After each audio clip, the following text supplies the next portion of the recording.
जी महाराज कहते हैं सौनकादिक ऋषियों, बात उस समय की है जिस समय भीम ने अपनी गदा से दुर्योधन की जंघा को तोड़ दिया। दुर्योधन अपनी मौत का एक एक पल गिन रहा है।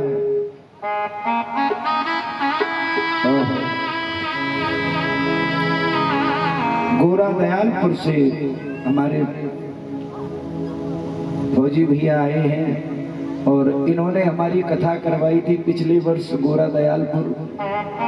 वैसे तो आप इटावा रहते हैं और बहुत अच्छी कथा करवाई, बहुत अच्छा मन, बहुत अच्छा विचार। एक बात बताऊं, हमें आज भी इनकी बात एक याद आ रही है। कथा में इन्होंने हमसे कहा कि हमारे पड़ोसी मोहल्ले वाले कह रहे आप इतना लुटा क्यों रहे हो कथा में। तो इन्होंने उत्तर दिया, बोले लुटा हम रहे, तुम्हें क्या प्रॉब्लम हो रही।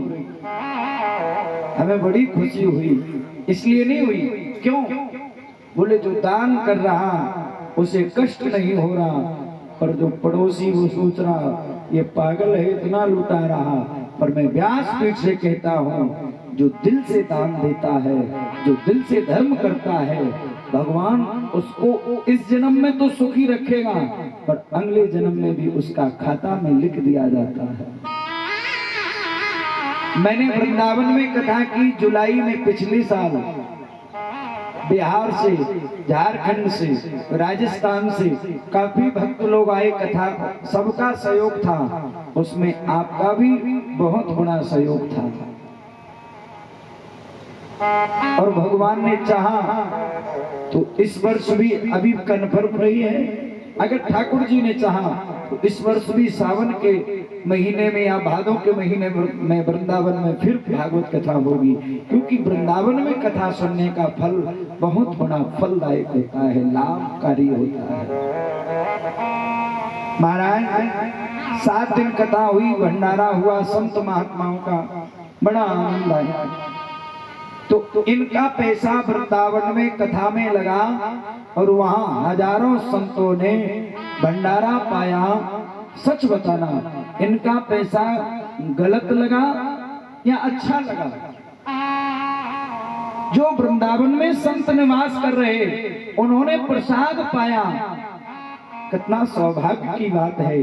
हर किसी का धन वृंदावन में नहीं लगता है, हर किसी का धन संसार में लगता है, पर कोई अपना 5,000, 10,000, 20,000 अगर वृंदावन में लगाता है, इससे बड़ा सौभाग्य और क्या हो सकता है। बोली वृंदावन बिहारी लाल की जय। महाराज दुर्योधन की जंघा टूटी है। दुर्योधन अपनी मौत का एक एक पल गिन रहा है। दुर्योधन सोच रहा है मेरी मृत्यु कब हो जाए। ए भैया, दुर्योधन का एक मित्र है, जानते कौन? अश्वत्थामा। अश्वत्थामा दुर्योधन के पास गया। अश्वत्थामा ने कहा, मित्र तुमने इतनी लड़ाई में, इतने बड़े महाभारत में अगर तुमने अपना सेना का सेनापति मुझे बनाया होता तो आज तुम्हारी ये दुर्दशा नहीं होती। पर मैं तुम्हारा मित्र हूं ना। कौन कह रहा है भैया?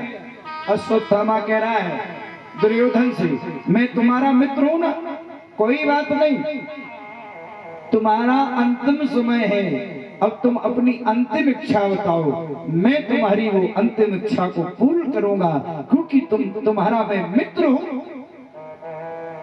दुर्योधन कहता है, मित्र अगर तुम मेरी अंतिम इच्छा को पूरा करना चाहते हो तो सुनो, मैं पांडवों की पराजय देखना चाहता हूँ और कौरवों की विजय देखना चाहता हूँ। कौरव 100 थे, पांडव 5 थे, फिर भी 5 पांडवों ने 100 कौरवों को हरा दिया। पर मरते मरते मैं पांडवों की हार देखना चाहता हूँ, मरते मरते मैं पांडवों की पराजय देखना चाहता हूँ। अश्वत्थामा ने कहा, अरे मित्र दुर्योधन, तुम चिंता मत करो, कल का सूर्य उदय होने से पहले पहले मैं पांचों पांडवों के सर काट के तुम्हारे सामने रख दूंगा। दुर्योधन दहाड़ मार के हंसा, वाह, जो हम 100 कौरव नहीं कर पाए, क्या वो तुम अकेले कर सकते हो? क्या तुम वो अकेले कर सकते हो? ए भैया, अश्वत्थामा कहता, मित्र, तुमने मेरे ऊपर कभी विश्वास नहीं किया, इसलिए आज तुम्हारी ये दुर्दशा है। अगर तुमने विश्वास किया होता तो आज तुम्हारी ये दुर्दशा नहीं होती।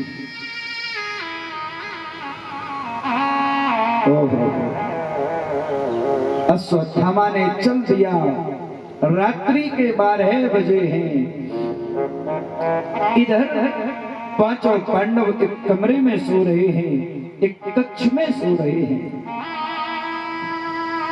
रात्रि के 12 बजे पांचों पांडव सो रहे हैं और द्वारकाधीश कृष्ण दरवाजे पर पहरा दे रहे हैं। अर्जुन की आंख खुली। अर्जुन ने देखा, अर्जुन की आंखों से आंसू बहने लगे। अर्जुन कहते हैं, गोविंद, हम पांचों पांडव चैन की नींद सो रहे हैं और तुम पहरा दे रहे हो। भगवान कहते, अर्जुन, तुम्हें चिंता करने की जरूरत नहीं है, तुम आराम से विश्राम करो।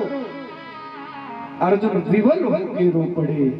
अर्जुन कहते, वाह, जिसकी रक्षा द्वारकाधीश कृष्ण करते हो, जिसके रक्षक मेरे गोविंद हो, उसे चिंता करने की क्या जरूरत है?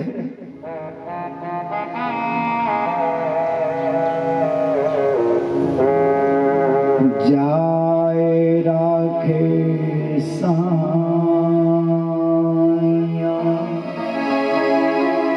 मार सके ना कोई,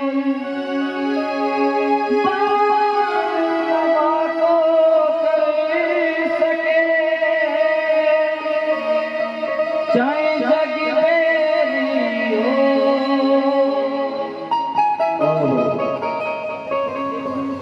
जाए राखे साइया, मार सके नहीं कोई, बाल न बाको कर सके चाहे जग मेरी। पर ध्यान रखना, जितने श्रोता बैठे हैं, इको कम करो। भगवान ने पांचों पांडवों को उठाया और दूसरे कक्ष में, दूसरे कमरे में जाके लिटा दिया।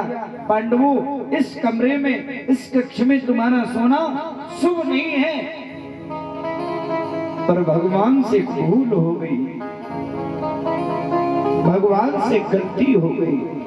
जानते क्या, पांडवों के पांचों बालक उसी कमरे में, उसी कक्ष में छूट गए। ये अश्वत्थामा आया। इस अश्वत्थामा ने समझा पांडव सो रहे, पांचों बालकों के सर काट के झोली में भर लिए और दुर्योधन के पास पहुंचा। देख मित्र, मैं एक नहीं, दो नहीं, 5 पांडवों के सर काट के लाया हूं। दुर्योधन दहाड़ मार के हंसा। अरे मित्र, जो हम 100 कौरव नहीं कर पाए, वो तूने अकेले कर दिया। अरे सबसे पहले मुझे भीम का सर दे, जिसने मेरी जंघा को तोड़ा है, मैं उसके सर को मसलना चाहता हूं।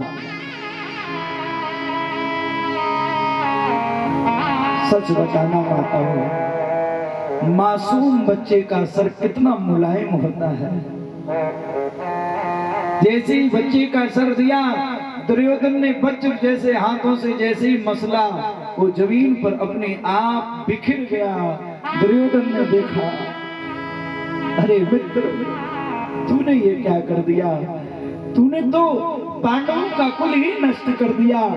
अरे मैंने पांडवों के सर के लिए बोला था, ये पांडवों के सर नहीं है, ये तो तू पांडवों के बच्चों के सर काट ले आया।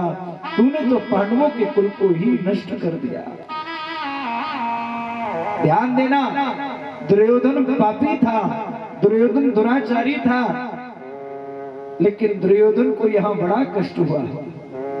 दुर्योधन कहता है तूने बालकों की हत्या कर दी, तूने बच्चों को मार दिया। दुर्योधन को श्राप मिला था, अरे दुर्योधन तुझे सुख दुख जब एक साथ होगा तभी तेरी मृत्यु हो जाएगी। आज दुर्योधन को सुख और दुख एक साथ हो गया, दुर्योधन की मृत्यु हो गई। जानते सुख दुख कैसे हुआ? जब दुर्योधन को पता चला ये पांडवों के सर हैं तो बड़ा खुश हुआ, और जब बाद में पता चला नहीं नहीं ये पांडवों के सर नहीं, पांडवों के बालकों के सर हैं, तो दुख हुआ। ए भैया इधर प्रातः काल होते ही द्रौपदी अपने कक्ष में पहुंची, जाके दरवाजे को खोला, कुंदी को खोला, और जैसे अंदर देखा तो कमरे में खून की नदियां बह रही, खून की धार बह रही। एक नहीं दो नहीं 5-5 बालकों के सर कट गए। सच बताना माताओं, किसी माँ का एक बेटा मारा जाए उस माँ के हृदय पर क्या बीतती है। किसी पिता का एक बेटा मर जाए उस पिता का बुढ़ापा खराब हो जाता है, उस पिता का जीवन बर्बाद हो जाता है। द्रौपदी के एक नहीं, द्रौपदी के 5-5 बेटे मारे गए। द्रौपदी अबला गाय की तरह रो रही है, द्रौपदी बुरी तरह से रो रही है। द्रौपदी कहती भला मेरे बालकों ने किसी का क्या बिगाड़ा था। अर्जुन ने कहा द्रौपदी मैं तुझे वचन देता हूं, जिसने तेरे बालकों को मारा है उसे तेरे सामने लाऊंगा, और जो तू कहेगी उसे वही सजा दूंगा।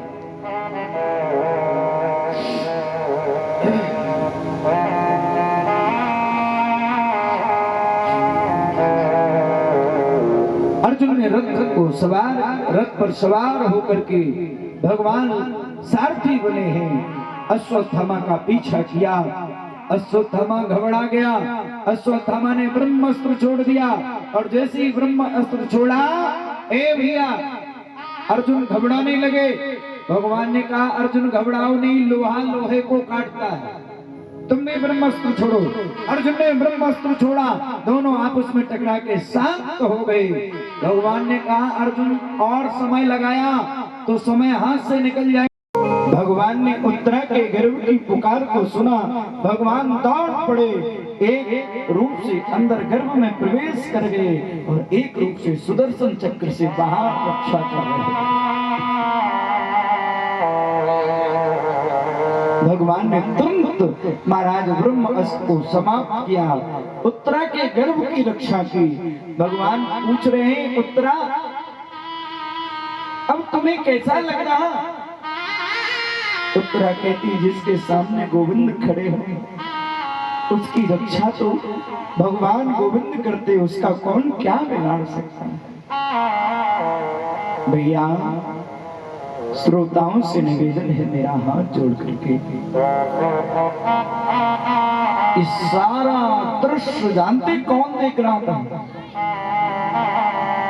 पांडवों की मां कुंती देख रही थी। कुंती दौड़ी दौड़ी गई, द्वारकाधीश के चरणों में लेट गई, द्वारकाधीश के चरणों को पकड़ लिया। कुंती का भगवान से जानते क्या रिश्ता था? बुआ और भतीजे का। भगवान कुंती को बुआ कहते थे और महाराज कुंती भगवान को भतीजा कहते थे। जैसे ही कुंती ने भगवान के पैरों को पकड़ा, भगवान कहते अरे बुआ तुझे शर्म नहीं लग रही? अरे अपने भतीजे के पैर छू रही, क्या अपने भतीजे को नरक में डालेगी?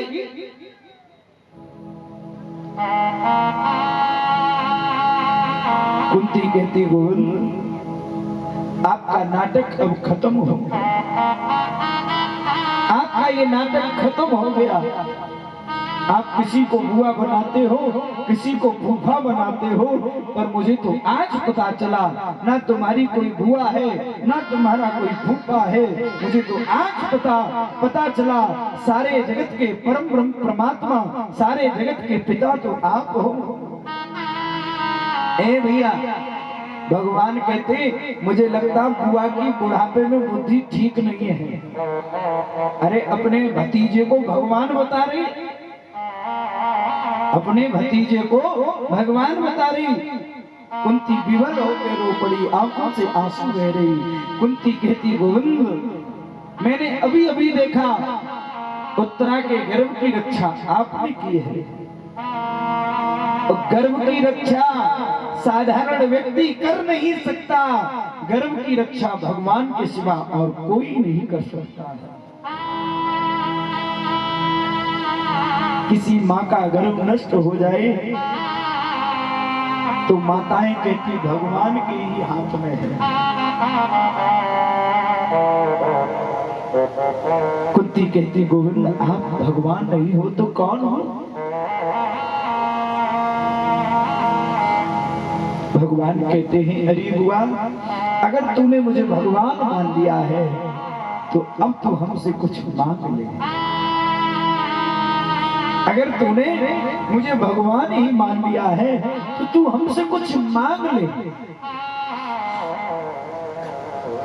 कुंती ने झोली को फैला दिया।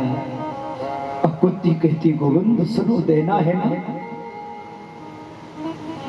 विपदा संतु ना संतु तत्र तत्र जगत गुरु भवतो दर्शनम यस्यात् पुनर्भव दर्शनम। कुंती ने झोली खिला दी। कुंती ने जानते क्या मांगा? विपदा संतु ना संतु तत्र तत्र जगत गुरु। कुंती कहती है गोविंद आप मेरी झोली में दुख डाल दो, आप मेरी झोली में आपत्ति डाल दो, मेरी झोली में विपत्ति डाल दो। क्यों माताओं, सच बताना, कोई ऐसी माँ होगी, कोई ऐसी बहन होगी, कोई ऐसा संसार में जीव होगा जो भगवान से दुख मांगे? हर कोई कहता भगवान से मुझे मकान दे दो, गाड़ी दे दो, बंगला दे दो, पैसा दे दो, पर भगवान कहते बुआ तू दुख मांग रही। कुंती कहती गोविंद जानते हो मैं दुख क्यों मांग रही हूँ? दुख में सुमिरन सब करे,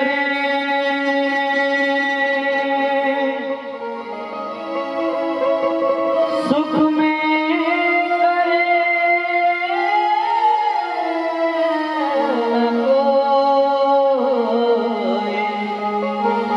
जो सुख में सुमिरन करे तो दुख काए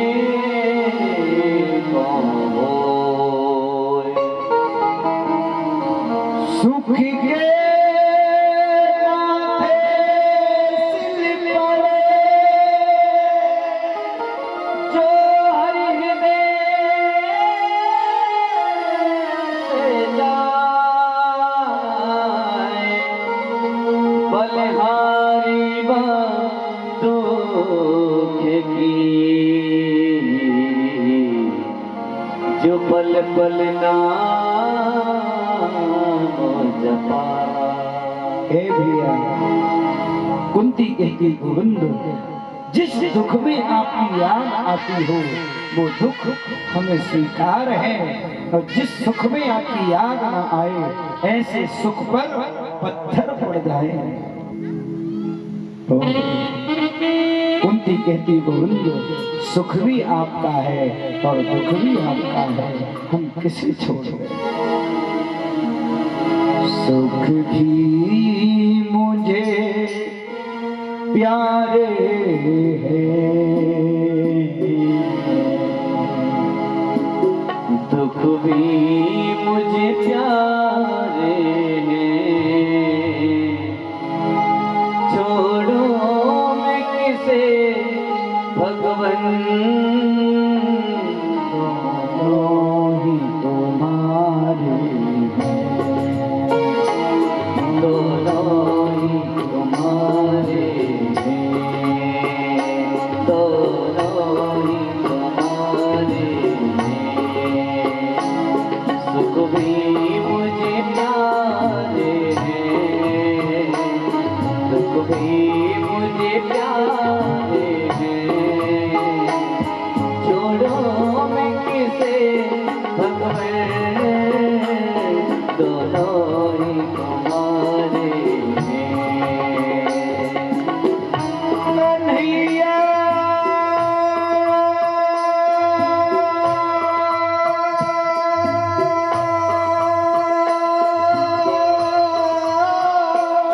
कृपा की ना होती जो हालत तुम्हारी, तो सुनी रहती अदालत तुम्हारी। गरीबों के दिल में जगह तुम न पाते, न घर में होती इबादत तुम्हारे, दोनों ही तुम्हारे हैं, दोनों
के तो तरसते हैं संसार की घड़ी संसार की नदियों पे दोनों ही किनारे हैं दोनों ही किनारे हैं छोड़ो किसे भंवर दोनों ही तुम्हारे दोनों ही तुम्हारे दोनों ही तुम्हारे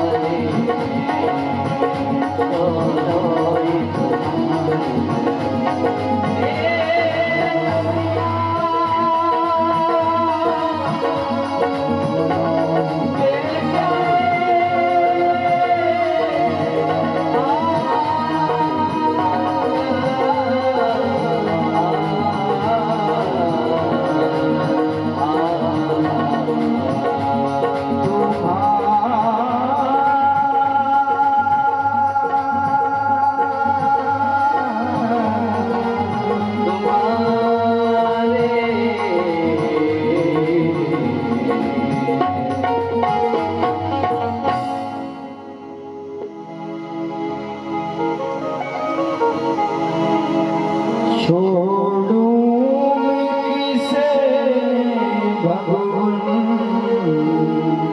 ही दोनों ही तुम्हारे भैया निवेदन है श्रोताओं से भाइयों से। सुखदेव जी कहते हैं राजा परीक्षित महाराज भगवान ने सबको सब कुछ दिया समझाया पर पांडवों का दुख अभी तक दूर नहीं हुआ। जानते कौन सा? जो पांडवों के बालक मारे गए। भगवान ने बहुत समझाया पर पांडवों का दुख दूर नहीं हुआ। अर्जुन को तो समझ में आ गया। जानते क्यों? भगवान ने अर्जुन को अपना विराट रूप का दर्शन कराया। पर धर्मराज भगवान को बालक समझते हैं, बच्चा समझते हैं। समझाया पर समझ में नहीं आया। भगवान समझ गए इन पांडवों को समझ में आने वाला नहीं, ये अज्ञान के वशीभूत हो गए हैं। भगवान ने पांचों पांडवों को और द्रौपदी को साथ में लिया और उस जगह पहुंचे गंगा के किनारे जहाँ भीष्म पितामह बाणों की सैया पर लेटे। भीष्म पितामह ने भगवान को देखा, दूर से प्रणाम किया। भीष्म पितामह कहते गोविंद मुझे पता था आप हमें दर्शन देने अवश्य आएंगे।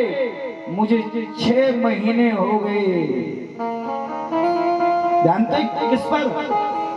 बाणों की सैया पर 6 महीने हो गए। और कितना दर्द हो रहा? भीष्म पितामह कहते कितना दर्द हो रहा?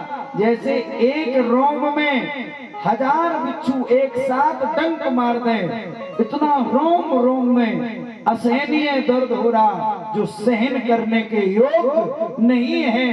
फिर भी मैं जीवित हूँ। जानते क्यों? क्योंकि मुझे पता था आप हमें दर्शन देने जरूर आएंगे। मैं चाहता, मुझे इच्छा मृत्यु वरदान मिला है तो मैं अपने कब के प्राण त्याग देता, पर आपके दर्शन के लिए मैं अभी भी जीवित हूँ। आप हमें दर्शन देने आए हो। पितामह ने बाणों की सैया पर लेटे लेटे एक बाण फेंका, चरणों में गिरा जाके बाण के द्वारा प्रणाम किया। भगवान बड़े प्रसन्न है। भगवान कहते पितामह जानते मैं क्यों आया? ये पांडवों को अज्ञान हो गया, ये अज्ञान के वशीभूत हो गए। महाराज ये पांडव अज्ञान के वशीभूत हो गए हैं। इन पांडवों को अज्ञान हो गया। हे पितामह तुम धर्मज्ञ हो, तुम धर्मात्मा हो। अरे इन पांडवों को धर्म का उपदेश दो, इन धर्म का ज्ञान दो। धर्म क्या है इन पांडवों को सिखाओ, इन पांडवों को समझाओ।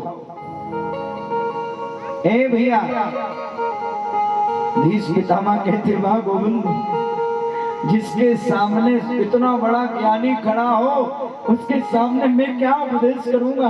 हे गोविंद, आप तो सब जानते हो, आपके सामने में इन पांडवों को क्या उपदेश करूं? पर ध्यान रखना, शिक्षा लेके जाना कथा से।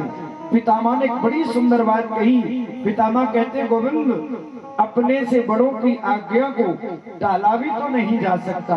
अगर आपने आज्ञा की है तो मैं इन पांडवों को धर्म का उपदेश अवश्य करूंगा। निवेदन है,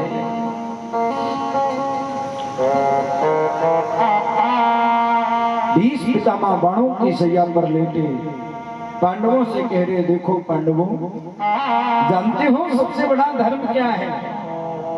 सबसे बड़ा धर्म है किसी बहन बेटी की लाज को बचाना। सबसे बड़ा अधर्म है अगर कोई किसी बहन बेटी की लाज को खींच रहा हो। सबसे बड़ा अधर्म है, और उससे भी बड़ा पापी कौन है? जो खींचते हुए देख रहा है। बगल में द्रौपदी खड़ी थी, द्रौपदी दहाड़ मार के हंस पड़ी। पितामह कह रहे, अरे बेटी द्रौपदी, तुम हंस क्यों रही हो? द्रौपदी विवल होकर रो पड़ी हंसते हंसते। द्रौपदी कहती, पितामह, आज तुम्हें धर्म की बात याद आ रही है?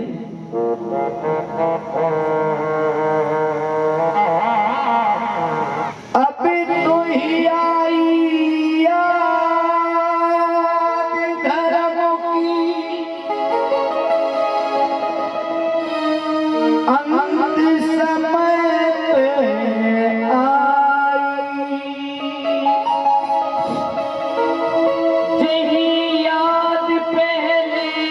समय पे आई।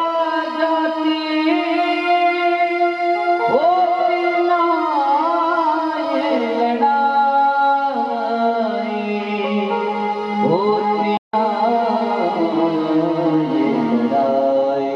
अब तो ये आई याद धर्म की, अंत समय पे आई। यही याद पहले आ जाती तो होती नहीं लड़ाई।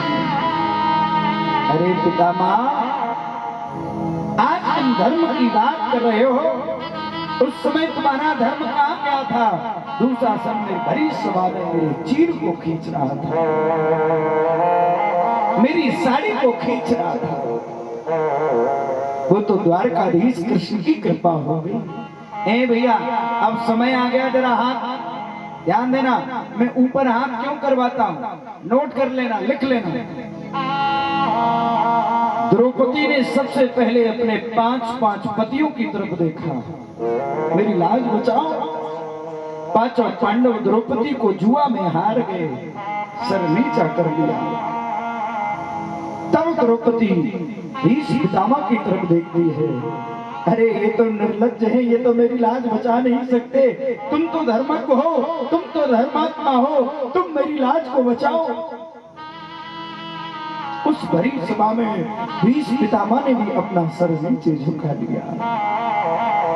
तब द्रौपदी ने अपना बल लगाया।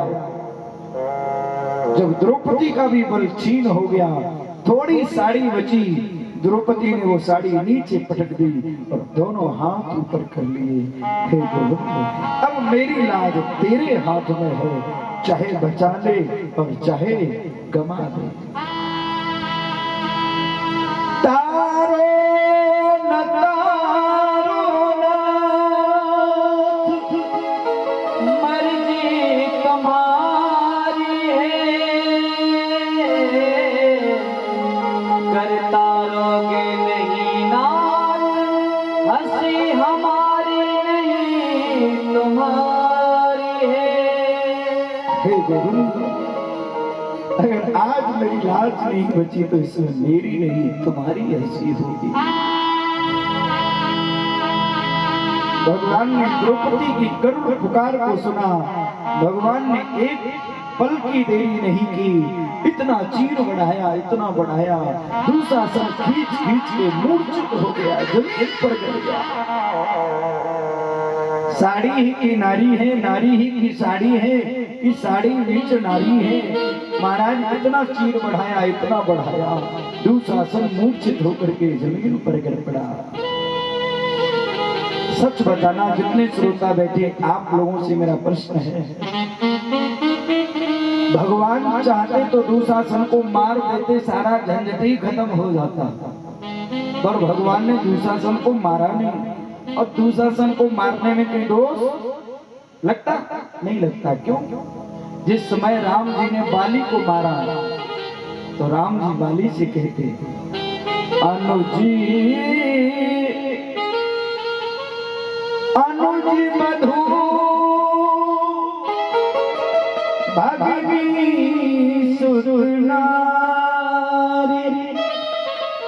नहीं दिलों के ए भैया, जो अपने छोटे भाई की पत्नी को कुदृष्टि से देखता है, ऐसे व्यक्ति को मारने से कोई पाप नहीं लगता है। तो भगवान चाहते तो दुशासन को मार देते तो कोई पाप, पर भगवान ने दुशासन को मारा नहीं, चीर बढ़ाया। जानते क्यों? अर्थ समझे, निवेदन है। एक बार द्वारकापुरी में सुदर्शन चक्र से भगवान की अंगुली कट गई, भगवान की अंगुली से रक्त बहने लगा, खून बहने लगा। 16,108 रानियां खड़ी हैं। कोई रानी कहती वैद्य को बुलाओ, कोई रानी कहती हकीम को बुलाओ, और वहीं पर द्रौपदी खड़ी थी। द्रौपदी ने देखा भगवान की अंगुली से रक्त बह रहा, अपनी नई साड़ी को फाड़ दिया और भगवान की अंगुली पर साड़ी को लपेट दिया। भगवान कहते, अरे द्रौपदी, तुमने अपना इतना अमूल्य चीर फाड़ दिया, तुमने इतनी कीमती साड़ी फाड़ दी।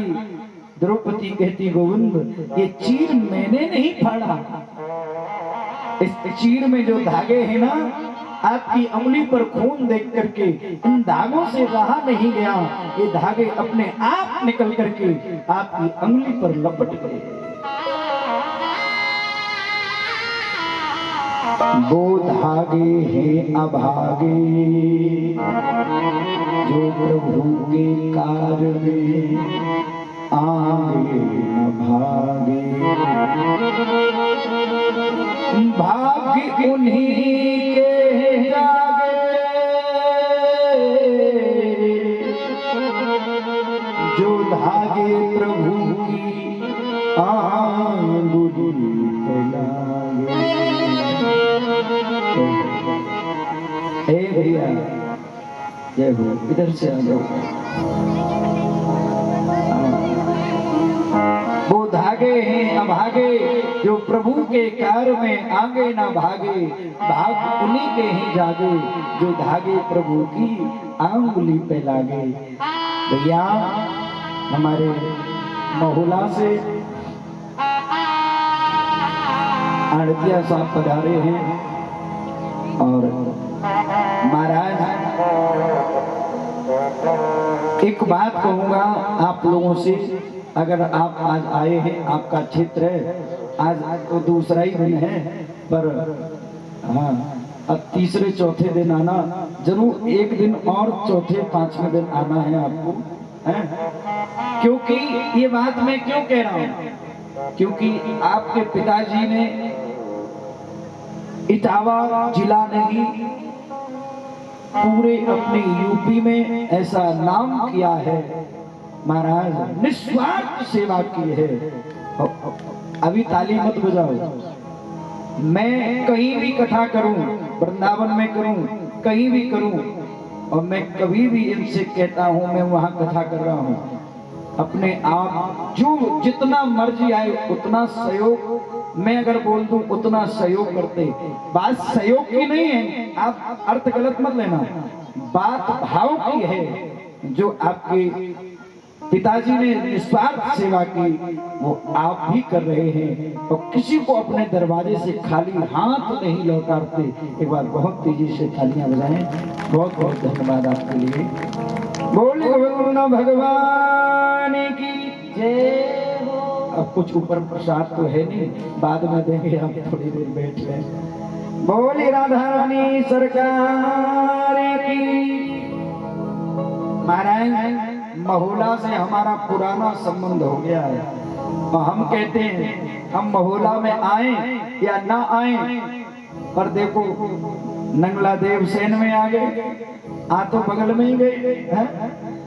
महोला से हमारे जगदीश जी आए हैं और चाचा जी का नाम तो याद नहीं आ रहा है। मैं शायद पहली कथा हमने मंदिर पर की थी, मास्टर साहब की कथा की उसको 10 वर्ष हो गए और पहली कथा की उसको तो शायद 13-14 वर्ष हो गए होंगे। तब से हमारा रिश्ता महुला से जुड़ा है, जगदीश जी से जुड़ा। जगदीश जी का स्वभाव ऐसा है कि मैं कहीं इधर से निकलूं तो महाराज बिना चाय नाश्ता पानी के नहीं जाने देते और हमेशा मुझे इतना सम्मान देते हैं, आदर देते हैं। और अभी हमारी ससुराल में निमंत्रण था तो मैं निमंत्रण में तो जाता नहीं हूँ। अब भाई ससुराल में ना जाओ तो सब कथा भी नहीं कह पाओगे, बिगड़ी बनी बनाई बात बिगड़ जाएगी। तो मैं गया निमंत्रण में, तो आड़तिया साहब भी गए हमारे। महाराज सच बताऊं, कहीं भी मिले, किसी भी हाल में मिले, बड़ा सम्मान करते हैं हमारा। मैं बहुत बहुत आभारी हूँ, बहुत बहुत धन्यवाद करता हूँ। एक बार तालियां बजाएं बहुत तेजी से। बोले गोविंद भगवान की। श्रोताओं से मेरा निवेदन है, भाइयों से। सुखदेव जी कहते हैं राजा परीक्षित, भगवान कहते हैं द्रौपदी तुमने एक चीर बढ़ाया है तो सुनो, रहेगा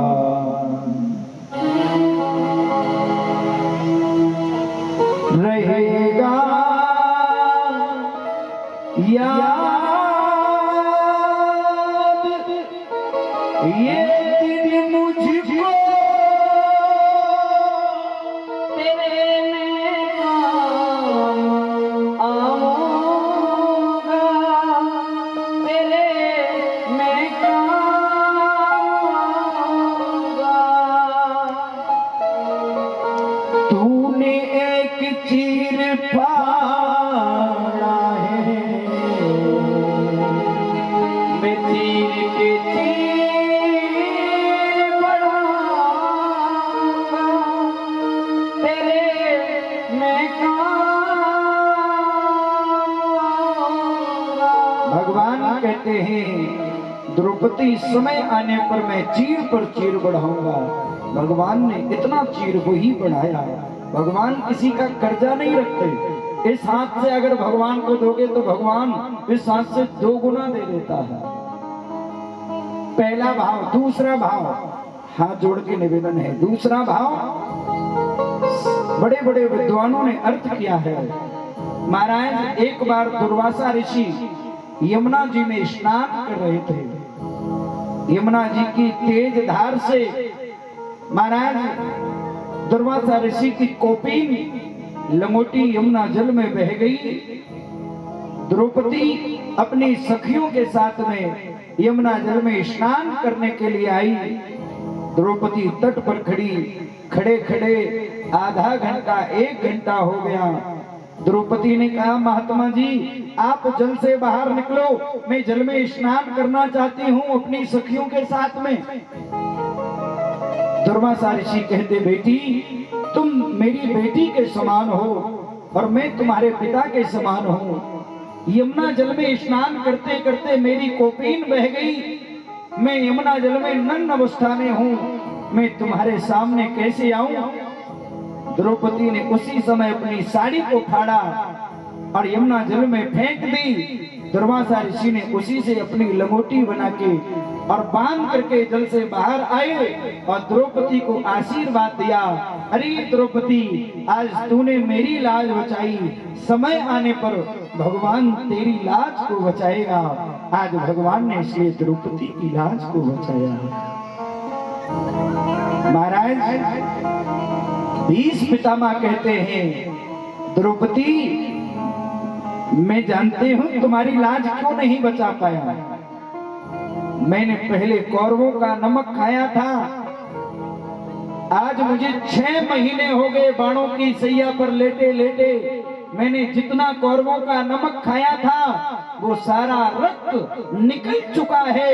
अब मेरा पवित्र रक्त बचा है, अब मेरा पवित्र खून बचा है। इसलिए मैं पांडवों को धर्म का उपदेश कर रहा हूं। कथा से शिक्षा क्या मिली? बोले जिसका नमक खाओ उसके साथ में नमक हलाली मत करो। अगर किसी का नमक खाओ तो उसके साथ में कभी दगा नहीं करना चाहिए, उसका साथ देना चाहिए। पितामह कहते मैंने पहले कौरवों का नमक खाया था। मैं जानता था कौरव अधर्म कर रहे हैं, पर नमक खाया था इसलिए नमक हलाली नहीं करना चाहता था। मुझे दुख तो हो रहा था, इसीलिए मैं बाणों की सैया पर लेटा हूँ। असहनीय दर्द है, फिर भी उस कष्ट को झेलते हुए, सहन करते हुए मैं ये सारा रक्त निकाल रहा हूँ। अब मेरा पवित्र रक्त बचा, इसलिए मैं धर्म का उपदेश कर रहा हूँ। पितामह महाराज हिलकी भर के रोने लगे। भगवान से कहते गोविंद मुझे मेरे 100 जन्मों की कथा याद है, मैंने कोई अपराध नहीं किया, फिर भी इतनी बड़ी सजा हमें क्यों मिल रही है? भगवान कहते हे भीष्म पितामह तुम्हें 100 जन्मों की तुम्हारी याद है, पर 100 जन्मों से ऊपर जाओ। 101 जन्म के ऊपर गए तो पितामह ने देखा एक 2 मुंह का सर्प होता है जिसे हम लोग लक्ष्मी का रूप मानते हैं। गांव की भाषा में उसको अलग बोलते हैं, जिसके दोनों तरफ मुख होते हैं। महाराज भीष्म पितामह ने अपने बाण से उस सर्प को उछाला, बेरी के कटीले वृक्षों में जाकर के अटक गया, रोम रोम में उसके कांटे चुभ गए।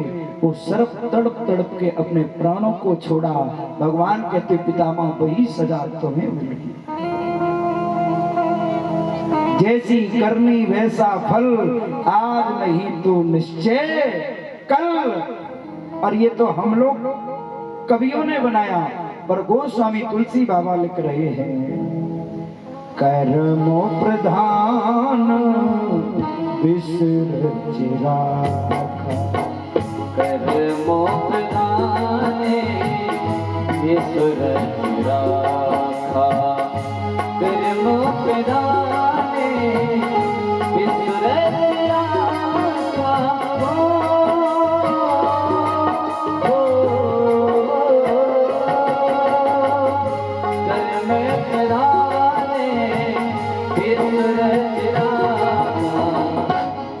जस करे सो तस फल चाखा, जो जस करे सो तस फल चाखा।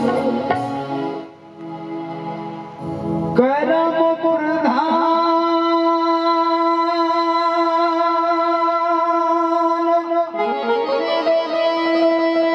विसर चिराखा, जो जस करे सो तस फल चाखा। प्यारे अगर तुम किसी को गोली से मारोगे तो तुम्हें भी कोई ना कोई गोली से मारने वाला पैदा हो जाएगा। इसलिए कहते हैं कर्म अच्छे करते रहो, फल की इच्छा मत करो, फल तो भगवान देगा। अब कुछ लोग कर्म नहीं करते, फल की इच्छा रखते हैं। और कर्म नहीं करोगे तो फल मिलेगा नहीं, कर्म करोगे तो ही फल मिलेगा। कर्म कर दो, फल भगवान अपने आप देगा। प्यारे सच बताना, अगर भगवान फल नहीं देता तो आपको प्रैक्टिकल बात बता दो। जब आपने जन्म नहीं लिया, माँ के गर्भ में आए, माँ के गर्भ में आने से जैसे ही गर्भ में आए, तुम्हारे जन्म होने से पहले भगवान ने तुम्हारे खाने की व्यवस्था कर दी। क्या? माँ के स्तनों में दूध दे दिया।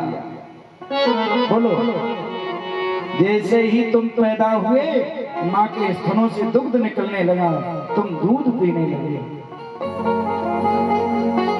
दांत नहीं तब दूध दियो, ए भैया दांत दिए तब कछु और देगो। भैया जब दांत नहीं थे तब दूध दिया, और दांत दिए तो और भी कुछ देगा। उसके भरोसे बने रहो, कर्म करते रहो। और कुछ लोग कर्महीन होते, कर्म करते नहीं, भगवान के भरोसे बैठ जाते हैं। ए भैया भगवान के भरोसे तब बैठो, कर्म करो। और कर्म नहीं करोगे तो भगवान हाथ में मुंह में देने वाला नहीं है। भोली गोविंद भगवान की।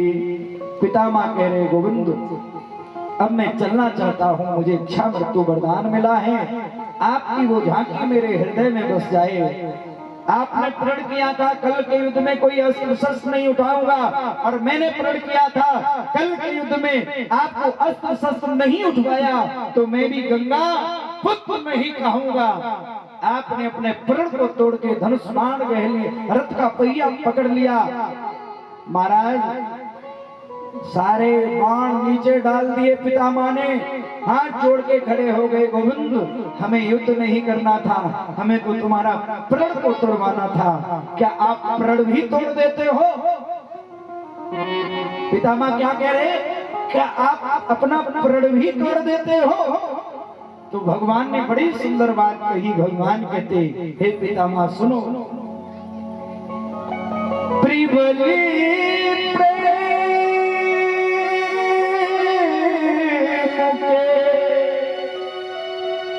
पाले पड़ते प्रभु को नियम बदलते देखा, मेरा मान चले जाए, पर भक्त कमान नटलते देखा। प्रबल प्रेम के पाले पड़ते प्रभु को नियम बदलते देखा, मेरा मान टले टल जाए पर भक्त का मान न टलते देखा। पितामह कहते गोविंद जब आपने प्रण तोड़ा पृथ्वी घबरा गई, कहीं प्रलय न हो जाए, आपने अपना पीताम्बर जमीन पर डाल दिया, मानो पृथ्वी को इशारा कर दिया हो मैं अपने भक्त के लिए कुछ भी कर सकता हूँ, घबराना नहीं। आपके बाल बिखरे हुए, चेहरे पर पसीना, वो छवि मेरे हृदय में बस जाए और मेरे प्राण निकल जाए। पितामह कह रहे सुनो गोविंद, इतना तो कर स्वामी जब प्राण तन से निकले, इतना तो करना स्वामी जब प्राण तन से निकले, गोविंद नाम लेकर मेरे प्राण तन से निकले। जब कंठ प्राण आए कोई रोग ना सताए, यमदर से ना दिखाए, जब प्राण तन से निकले, पीतांबरी कसी हो होठों पे कुछ हंसी हो, छवि नैनों में बसी हो, जब प्राण तन से निकले, इतना तो करना स्वामी जब प्राण तन से जब प्राण से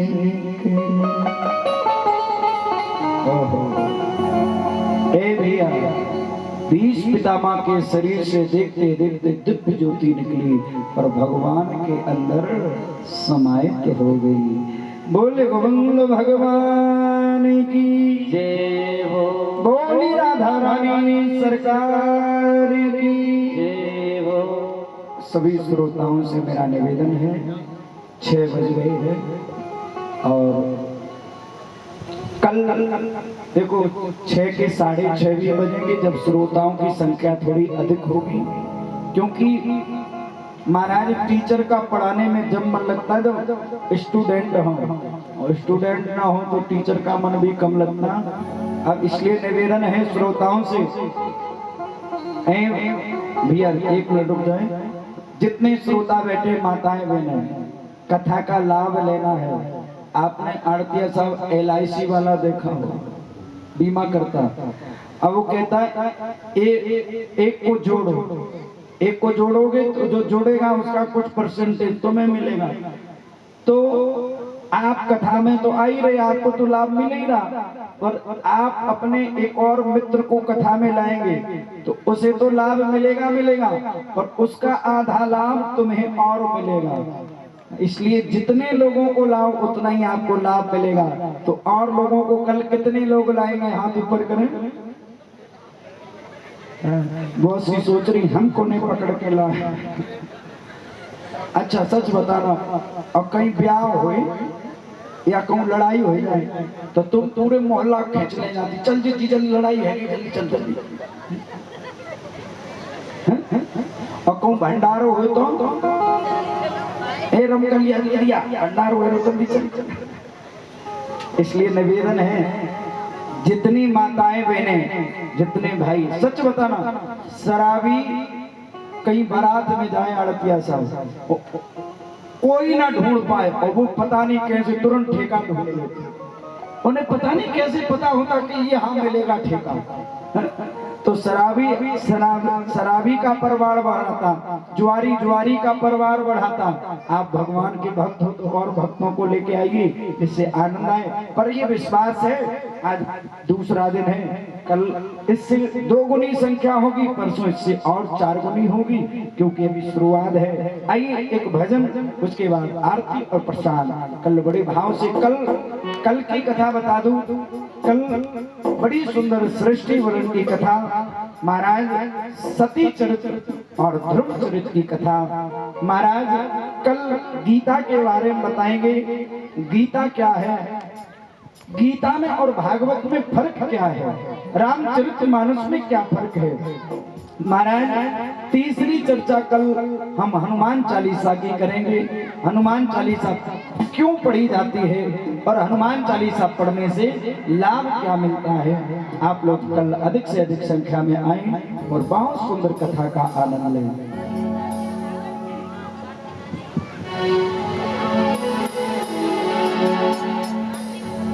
बोले राधा रानी सरकार की जय हो। काना बरसाने में आए जहियो, बुलाए गए राधा, काना बरसाने में आए जहियो, बुलाए गए राधा प्यारी, बुलाए गई राधा प्यारी, बुलाए गई राधा प्यारी, बुलाए गई राधा प्यारी, बुलाए गई राधा प्यारी, बुलाए गई राधा प्यारी, बुलाए गई राधा प्यारी, बुलाए गई राधा प्यारी, बुलाए गई राधा प्यारी। कान्हा कान्हा कान्हा बरसाने में आए जहियो, बुलाए गई राधा प्यारी, कान्हा बरसाने में आए जहियो, बुलाए गई राधा प्यारी। अब नाचने को मन तो सबको है, पर एक दूसरे को नहीं मान रही। तू खड़ी है,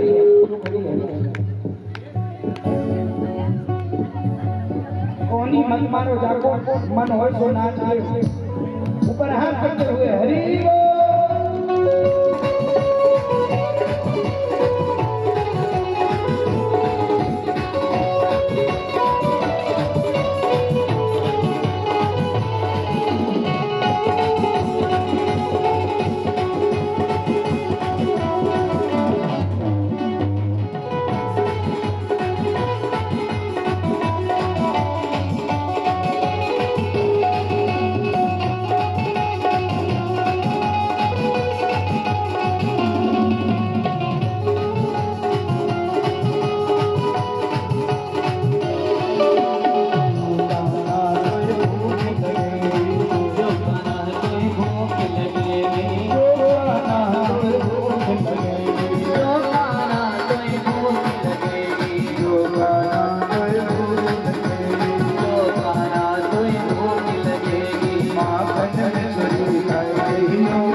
सभी लोग आरती के लिए खड़े हो जाए।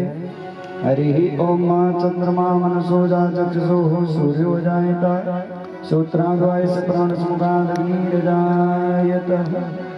श्री बांके बिहारी तेरी आरती गाऊं, श्री बांके बिहारी तेरी आरती गाऊं, श्री बांके बिहारी तेरी आरती गाऊं, श्री बिहारी तेरी आरती गाऊं।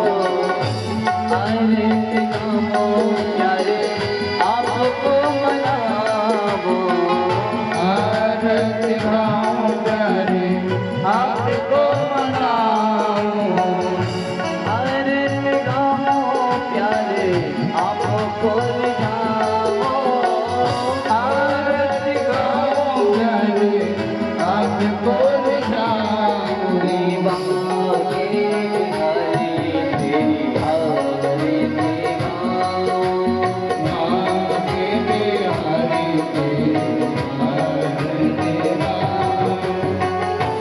ओरे मुकुट तेरे सीने पे सोहे, और मुकुट मेरे सीने पे सोए, जानी बंसी मेरो मन मोहे, यारी बंसी मेरो मन मोए। देखी सभी में तुम्हें भल जाऊं, बांके बिहारी तेरी आरती चरणों से लेके गंगा प्यारे,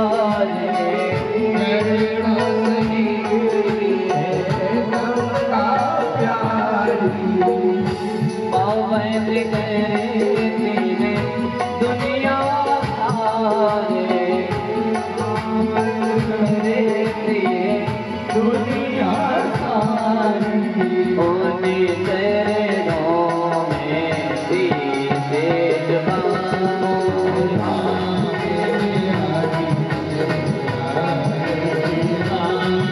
श्री बांके बिहारी तेरी आरती गाऊं,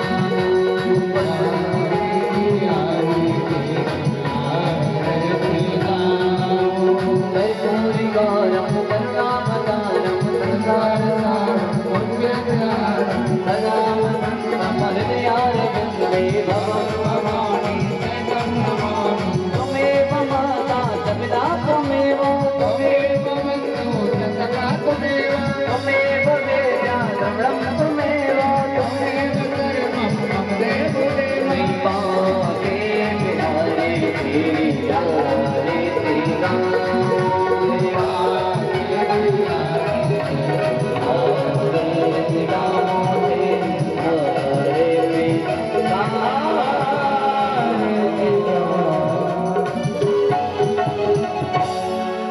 ओम जलेन सीते गर्भे पुष्पे दिवादि वंदनम आरार्तिक्यम ओम आरती पीछे दे दो किसी को। जिजियेन जिजमय जन्मदेवास्ताय धर्माय पटमान्या सन्नाते हनाकं महिमाना सचन्द्रेत्र पूर्वे सात्या शान्ति देवा। ओम एकदन्ताय विद्महे वक्रतुण्डाय धीमहि तन्नो दन्ती प्रचोदयात्। हरि ओम नारायणाय विद्महे वासुदेवाय धीमहि तन्नो श्रीविष्णु प्रचोदयात्। सेवन्तिका कुलचम्पकपाटिलाब्धे पुण्या गजादिकर रसाल पुष्पे बिल्व प्रवाल तुलसीदल मंजरे भी तां पूजयामि जगदीश्वर मे प्रसीद। नाना सुगंधे पुष्पाणि यथा कालोद्भवानि च पुष्पाञ्जलिर्मयादित्य ग्रहाणां परमेश्वरा विदुत्र मंत्र पुष्पांजलि समर्पयामि। ओम श्री प्राण पुरुषोत्तमाय नमः। बोली वृंदावन बिहारी लाल की जय हो, राधा रानी सरकार की जय हो, राजा रामचंद्र भगवान की जय हो, जानकी मैया की जय हो, चारों भैयों की जय हो, दाऊद जी महाराज की जय हो, भोले बाबा की जय हो, गौरा मैया की जय हो, सरस्वती मैया की जय हो, हनुमान जी महाराज की जय हो, भागवत महापुराण की जय हो, व्यास भगवान की जय हो, सुखदेव जी महाराज की जय हो, राजा परीक्षित जी महाराज की जय हो, गौ माता की जय हो, पृथ्वी मैया की जय हो, संत समाज की जय हो, अपने अपने गुरुदेव भगवान की जय हो, अपने अपने माता पिता की जय हो, सत्य सनातन धर्म की जय हो, धर्म की जय हो, धर्म की जय हो, धर्म का विनाश, अधर्म का विनाश, प्राणियों में सद्भाव, प्राणियों में सद्भाव, विश्व का कल्याण, विश्व का कल्याण। जय जय श्री राधे, जय जय श्री राधे, जय जय श्री राधे श्याम। ओम नमः पार्वती पतये हर हर महादेव। श्रोताओं से निवेदन है आरती और प्रसाद लेकर के जाएं और कल समय से कथा में पधारने कृपा करें। जय श्री राधे, जय श्री श्याम।